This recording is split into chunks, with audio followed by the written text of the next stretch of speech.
عملت شوية عرايس باللحمة بخبز الشوفان اللي عملته من يومين. بصراحة رائع جدا. أحسن بكتير من الخبز العادي.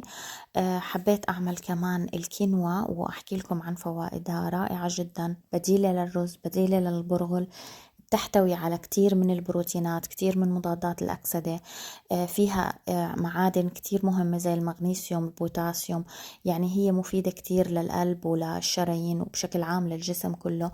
غير إنها زي ما قلت مضادات التهابات عالية جدا فيها. غير إنه فيها نسبة بروتين عالية كتير، فهي مصدر بروتين رائع للرياضيين. فيها ألياف عالية جدا، فهذا الشيء كتير كمان بيساعد يعني إنه الواحد يحس بالشبع لفترات طويلة. أنا نقعتها قبل بليلة، طلع عليها شوية براعم، بس هاي البراعم كمان جدا مفيدة. وبعدين بضلني بغير المي تبعها مشان ما تكون ممرمرة.